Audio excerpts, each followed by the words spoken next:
A man's knees hit wet dirt. A leather jacket buckled forward. Both hands gripped a granite headstone. His shoulders shook. A sound came out of him that didn't belong to a man like him. Low, broken, animal. Behind him, 6 bikers stood frozen. Nobody moved. Nobody spoke. They had never seen him cry. Not once. Not when his brother died. Not when a bullet went through his shoulder. Not in 23 years. 300 yards away, behind the iron fence of the cemetery, a woman in a dark coat stood still. Her hand was over her mouth. Her eyes were locked on that leather jacket. Because the name carved into the stone he was crying over was hers. They called him Razor. What happened in the next 10 minutes changed everything she thought she knew about the man she faked her death to escape. Stay with me on this one. The man in the leather jacket was Marcus Kane, 61 years old. 12 years as president of the Tucson chapter of the Hells Angels. They called him Razor because of an old story nobody fully remembered. Something about a fight outside a bar in Bakersfield, and a man who walked away with a piece missing from his ear. You didn't ask Razor to confirm it. You didn't ask Razor much of anything. He had not cried at the funeral 2 years ago. He had stood at the front of the church with his back straight, and his jaw locked and his eyes dry. People mistook that for strength. The men in his club mistook it for the kind of cold that runs through a man when something inside him has finally died for good. They were wrong. He had not believed she was gone yet. You can't cry for someone you still expect to walk through the door. The eulogy had said her name was Alina Kane. 48 years old. School librarian. Ran a literacy program at the county jail once a month. Loved cats. Hated motorcycles, which was one of the running jokes of the marriage. The casket had been closed because of the fire. That was the official story. A single-car crash on the highway out of town at 2 in the morning. A wet patch of road. A guardrail. A fuel line. Nothing to recover. Razor had carried that casket on his shoulder. He had felt even then that it was too light. He had not let anyone help him. After the funeral, he had gone home and walked through the kitchen and stood for a long time looking at the chair she had sat in every morning. Then he had reached into her old jewelry box. He had taken out the small gold ring she had worn for 20 years. He had threaded it onto a leather cord. He had tied it around his own neck. He had not taken it off since. Every Friday for 2 years, he had come to that cemetery alone. But this Friday, the men of his chapter had insisted on coming with him. There had been a confrontation in town the night before. A rival outfit had made a move on one of their roads. Things were changing. The men did not want their president riding alone, not even to a grave. So 6 of them stood behind him under a gray sky. 6 men who had watched him beat another man unconscious with his bare hands and not blink. 6 men who had, in 12 years, never seen the inside of his sorrow. And now they were watching him fall apart in front of a small granite headstone. That headstone was a lie. 300 yards away, behind the iron fence, the woman in the dark coat already knew that. Her name was not Alina Kane anymore. For the past 2 years, she had been Helen Marsh, a bookkeeper in a small coastal town in Oregon, a renter of a second-floor apartment above a hardware store, a regular at a diner that served bad coffee and good pie. Helen Marsh had no husband and no past, and no opinion on anything that mattered. That had been the point. But 2 days before, Helen Marsh had found something in her mailbox. A letter. No return address. No name. Inside was a single typed line. He visits her grave every Friday. You should see what you did to him. Alina had read it 3 times. She had thrown it in the trash. She had pulled it back out and read it again. Then she had driven, without sleeping, 1,200 miles south, until the sun came up over the Arizona desert, and she was sitting in her car outside the cemetery where her own funeral had been held. She had told herself she was coming to confirm what she already believed, that he had moved on, that he had taken up with somebody else, that the man she had once loved had used her absence as an excuse to become the worst version of himself. She needed it to be true, because if it was true, leaving him had been right, and the last 2 years had been worth something. And if it wasn't true, well, that was the question she had not let herself finish for 2 years. Now she stood at the fence and watched her husband fall to his knees in front of her name on a stone, and she heard the sound he made, and she understood, in the bone-quiet way you understand things you don't want to know, that the answer was about to become impossible to avoid. Now here's the thing about Razor that nobody outside his world ever understood. The man was hard. The man had done hard things. The man had a body count in his life that he did not lie about and did not apologize for. But the man had also, every Sunday for 15 years of marriage, brought his wife coffee in bed before she opened her eyes. Alina was the only person who had ever seen both versions of him. And she had walked away. She had her reasons. They had been good reasons at the time. But standing now at that iron fence, with her hand over her mouth, Alina was about to learn that the man she had been running from for 2 years was not the man she had thought she was running from. He was something else. And that was going to be much, much worse. Razor stayed at the grave for 15 minutes. When he stood up slowly. His knees were caked with mud. He didn't brush them off. He didn't look at his men. He didn't speak to them. He walked past them to his bike. One of them, a younger man named Wyatt, stepped forward and started to say something. Razor said one word. "Don't." Wyatt stepped back. Razor swung a leg over the bike. The engine started. The other 6 engines started behind him. They rolled out of the cemetery in a slow line. Alina was already in her car. She had decided, before she even understood she was deciding, that she was going to follow him.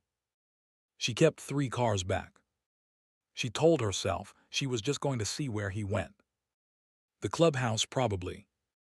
He would go there and he would drink, and he would sit at the bar with his men, and he would put on the face that he wore when he was Razor and not Marcus. And she would see it. And then she would leave. And she would go back to Oregon. And she would never come south again. That was the plan. He didn't go to the clubhouse. He took the freeway out of the city. He took an exit at a quiet suburb. He turned down a residential street with small one-story houses and brown lawns. He pulled into a driveway. It was not a house Alina recognized. She parked at the corner. She watched. The men of his chapter did not follow him here. They had peeled off 2 miles back. He was alone now. Razor got off the bike. He took off his gloves. He took something out of his saddlebag. A grocery bag. Then he walked to the front door of the house and let himself in with a key. Alina sat in her car with both hands on the steering wheel. She was thinking many things at once, and most of them were ugly. She was thinking he had a woman here. She was thinking the funeral had been a performance. She was thinking she had been a fool to come. She got out of the car. She walked down the sidewalk. She stayed on the opposite side of the street. The blinds in the front room of the house were open. She could see straight in. Razor was on the floor. He was sitting on the floor of a living room, cross-legged like a kid. There was a little girl in front of him. She was 4 years old, maybe 5. She had a stuffed dog in her hand.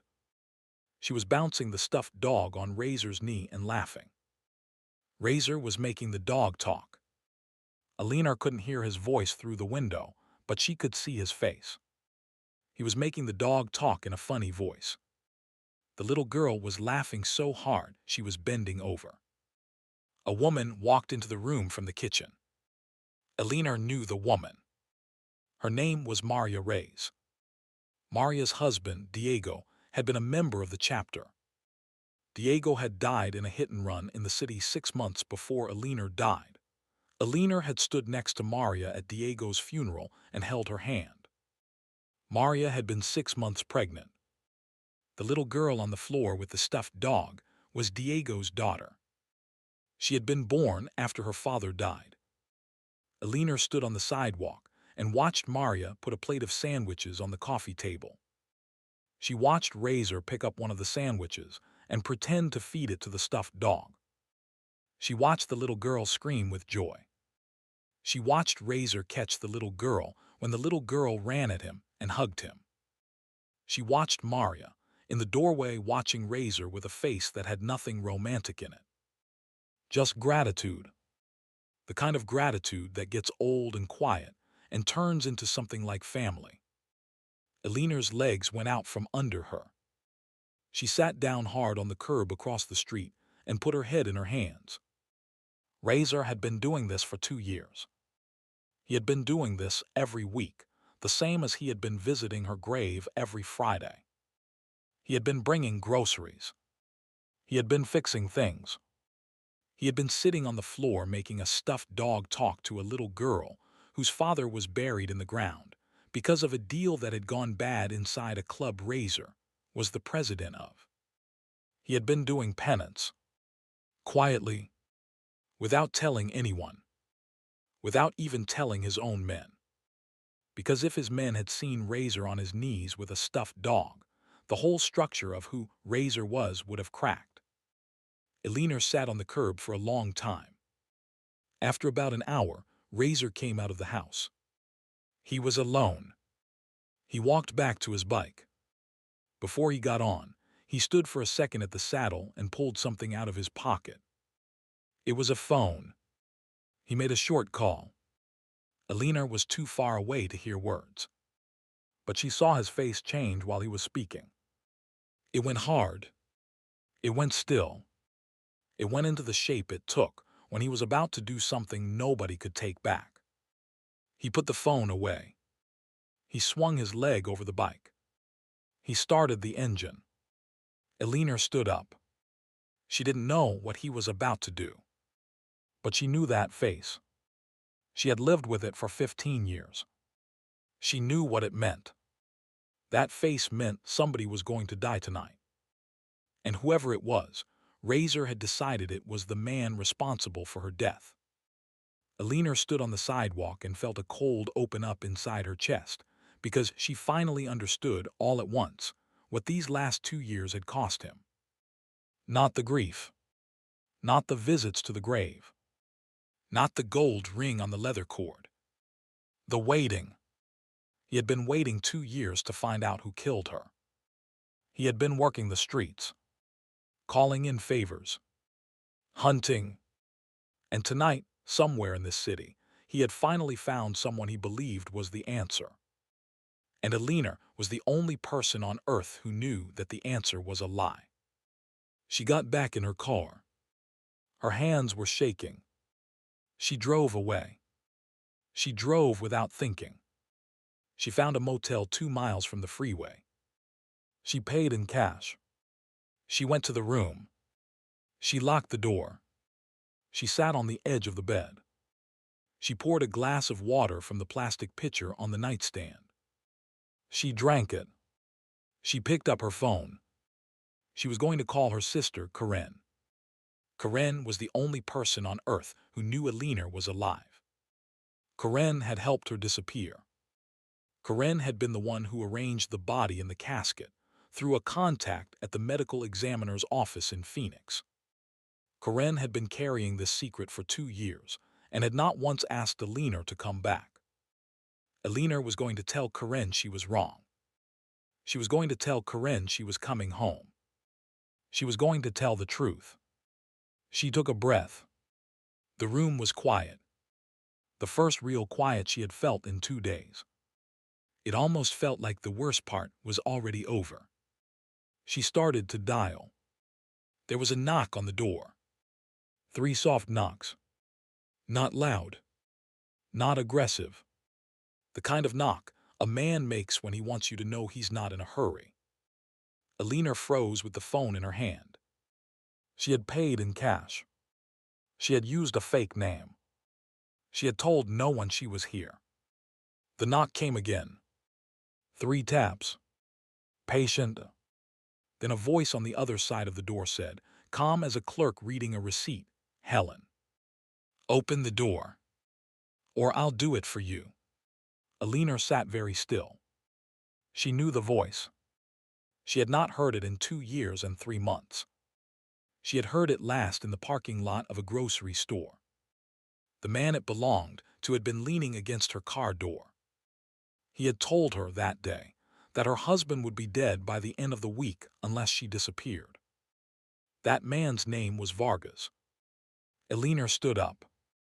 She walked to the door. She did not open it. She said, "How did you find me?"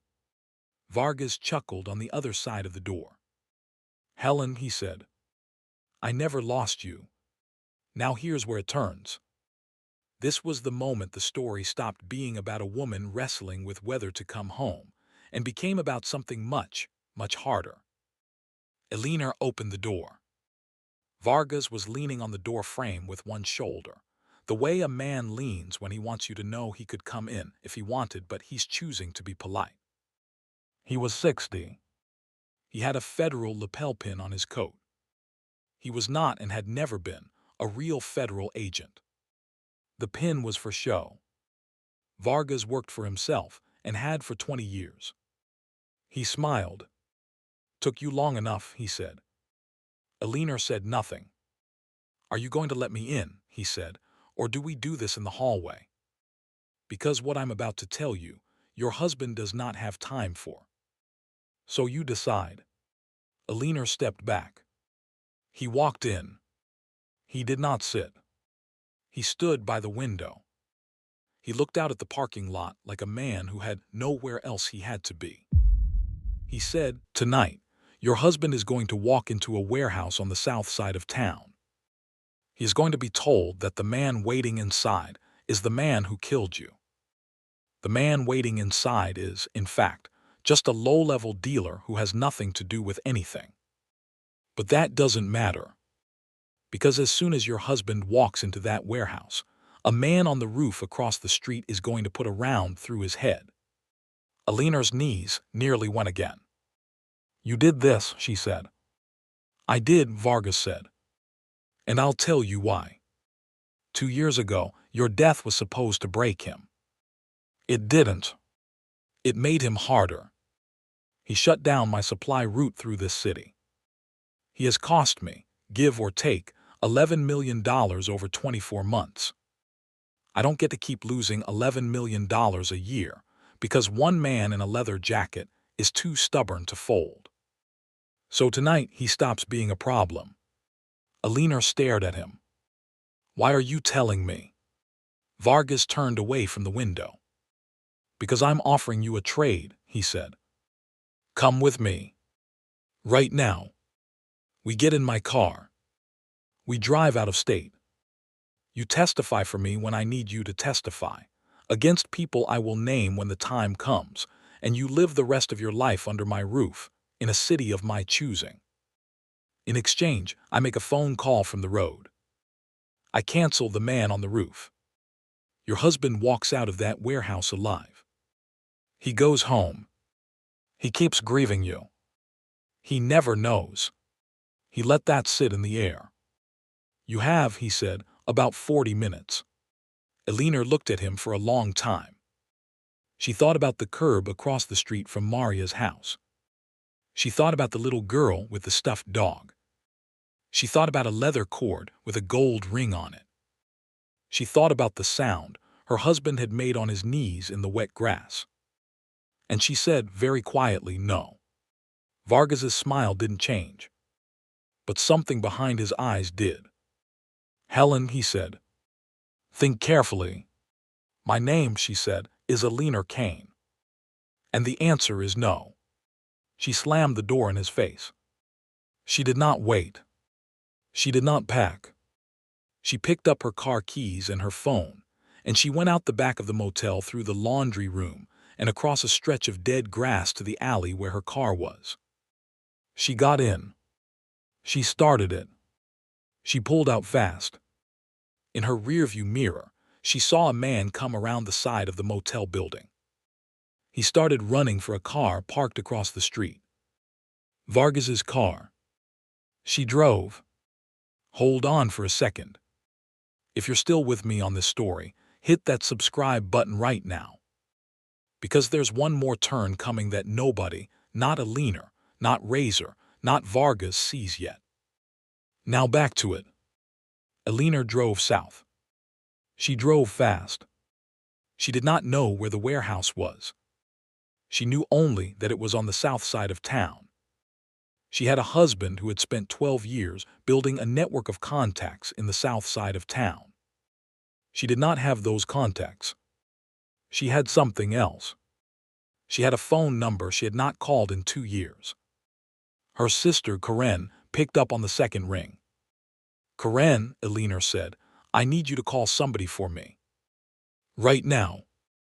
I need you to call Wyatt at the clubhouse, and you need to tell him exactly what I tell you to tell him. And don't ask me any questions because I will explain everything later, but right now Razor is about to die, and I am the only person who knows about it." There was a pause. Then Karen said, "Tell me what to say." Alina told her. Behind her in the rearview mirror, Vargas's car was 3 blocks back and closing. Ahead of her, somewhere in the dark of the south side of town, her husband was walking into a building with a man waiting on a roof across the street. She had 35 minutes. She pressed the gas. The warehouse was off a service road, behind a row of shut-down auto shops.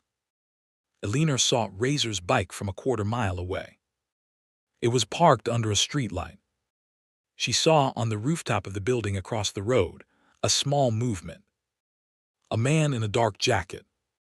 A long shape on a tripod. She did not slow down. She drove her car directly into the warehouse's front doors. The doors gave. The car went through them. The hood crumpled against an interior pillar. Glass blew out. The horn locked on. Inside the warehouse, 6 men spun around. 5 of them had guns. One of them was Razor. He had a man pinned against a wall by the throat. The man was small and scared, and not the man who had killed Alina, because nobody had killed Alina. Razor turned his head toward the car. He saw the driver's side door open. He saw a woman climb out. He didn't move. His 5 men raised their guns. They did not recognize her. She was a stranger in a wrecked car who had just driven through a wall. Alina put her hands up. She walked slowly into the light. Wyatt was the first to see her face. He said something under his breath. The gun in his hand dropped 6 inches. Then the next man saw her. Then the next. Razor still had not moved. She walked past the men. She walked toward him. Her hands were still up. Her face was wet. She said, "Marcus, there's a sniper on the roof across the street. You have to get down. Now." The man Razor had pinned to the wall made a small noise. Razor did not loosen his grip. Razor was looking at Alina's face like he was reading a sentence in a language he had forgotten. He said, "You're dead." She said, "I'm not. I'm sorry. Get down." He did not get down. She stepped forward. She closed the last distance between them. She put her hand on the leather cord at his neck. Her finger touched the gold ring. "Marcus," she said. "Get down." He let go of the man against the wall. The man dropped. The man scrambled away. Razor took her face in his hands. His hands were enormous and they were shaking. "You're real," he said. "I'm real," she said. There's a sniper. He has been waiting for you to walk into the middle of the floor. Don't walk into the middle of the floor. Wyatt behind them was already moving. Wyatt had heard sniper, and Wyatt was already on the radio with his phone in his hand, because Karen had called the clubhouse 15 minutes earlier, and the chapter had been on alert from a position they could not yet act on. Now they could act on it. 8 bikes pulled up outside the warehouse. Men got off. They flanked the building across the street. The shape on the rooftop registered the change. The shape began to retreat. 2 of the chapter's men were already on the fire escape.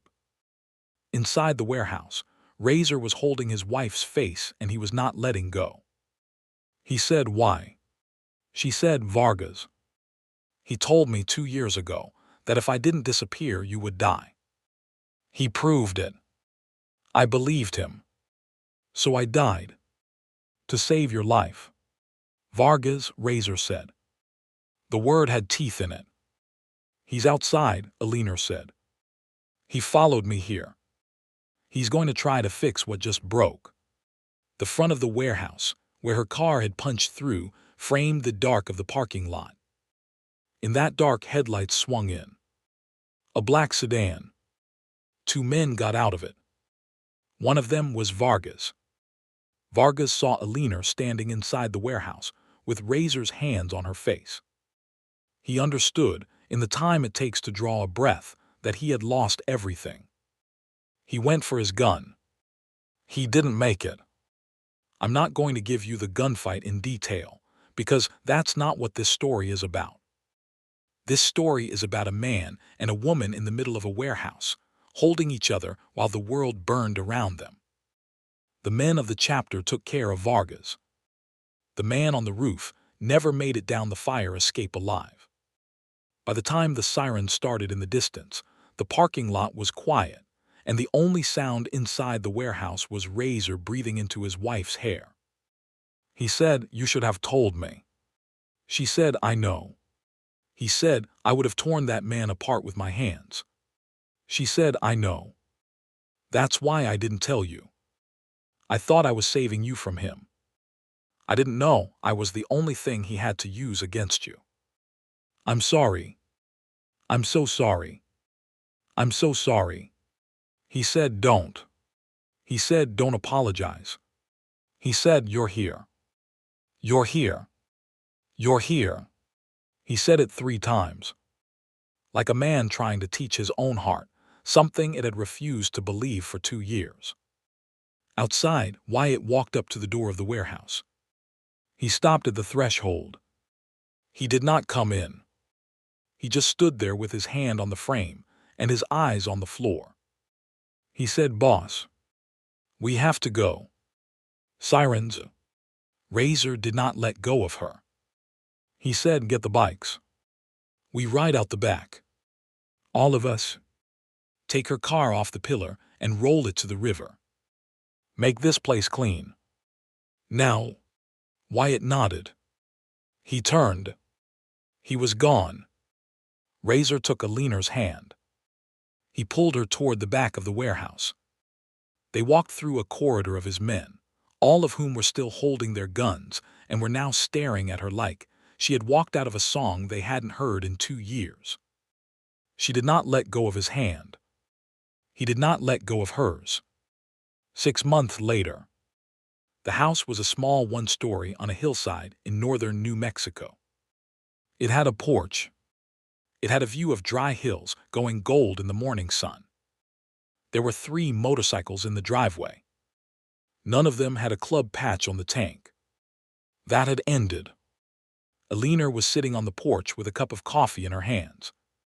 She was wearing a sweater that was too big for her. It had been Razor's.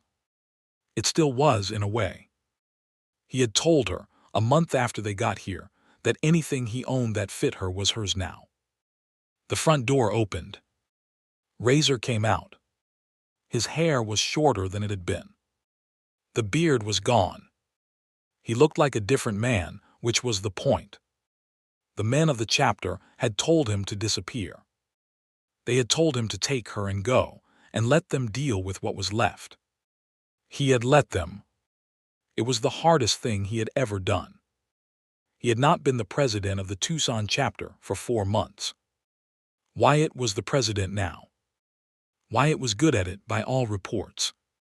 Wyatt had been good at being patient on a phone call from a sister he had never met, and that, Razor had said, was a better recommendation than any of the recommendations the old guard had wanted to give. Razor sat down next to Alina. He had a cup of coffee in his own hand. He set it on the railing. He did not say anything for a while. The first time they had sat on this porch together, 3 months ago, neither of them had spoken for 2 hours. Alina had been afraid that the quiet meant something was wrong. It hadn't. It had meant that some kinds of broken take quiet to mend, and you can't talk through them. You can only sit through them. Now on this morning, Razor said, "I got a call." Alina looked at him. "From Karen," he said. She wanted to know if she could come visit next month. Alina smiled slowly. "What did you tell her?" "I told her yes," Razor said. "I told her I owe her for the rest of my life, and that I would pick her up at the airport in Albuquerque myself." Alina did not say anything. She put her hand on top of his, on the railing. After a minute she said, "Marcus, can I ask you something?" "Anything," he said. She said, "When you were at the grave that day, what were you saying to me?" He did not answer right away. He took a long drink of his coffee. He set it down again. He said, "I was telling you that I had stopped being able to remember the sound of your voice, and that it had started to scare me. Because I had loved that voice for 30 years, and it had been in my head the whole time you were gone, and I had woken up that morning and I couldn't hear it anymore. I went to the grave to apologize to you for losing it." Alina's eyes filled up. "And then I heard you," he said. "You said my name in the warehouse. And it came back. The whole sound of it came back. I don't think I'll lose it again." She put her head against his shoulder. They sat for a long time. Eventually, she reached up and touched the leather cord around his neck. The little gold ring was still there. He had not taken it off, not even on the night they came home, not even after she had told him he could. "You can take it off now," she said. Quietly. "The way you say something you don't actually need an answer to." Razor put his hand over hers. He shook his head. He said, "I'm going to wear this for the rest of my life." "Why?" she said. "Because," he said, "I almost lost you twice. The first time, I didn't know I was losing you. The second time in that warehouse, I almost lost you for real with my own eyes. I'm going to wear this so that every morning when I wake up, I touch it, and I remember that you came back. So I never take a single morning for granted again." She closed her eyes. In the distance, a truck went by on the highway. A dog barked once and then stopped. The sun came the rest of the way up over the foothills, and the porch went warm. Alina thought then about the woman she had been 6 months ago. The woman in the dark coat at the iron fence. The woman who had driven 1,200 miles to confirm that her husband had become someone she didn't have to love anymore. She had been wrong. She had been wrong in the way only people who are afraid of being right can be wrong. She had been wrong for 2 years. And every morning of those 2 years, in a small apartment above a hardware store in Oregon, Marcus had been wearing her ring on a leather cord around his neck and visiting her grave on Fridays. And a little girl in a small house in Tucson had been calling him Uncle Razor and making him laugh. The man at the grave, weeping in the grass, had not been a stranger to her. He had been her husband. He had always been her husband. She had just needed 2 years of distance and one wet morning at a cemetery to remember what that meant. She squeezed his hand. He squeezed back. In a small house on a hillside, 2 old people drank their coffee. The sun came up. Nobody was watching anymore. Nobody needed to.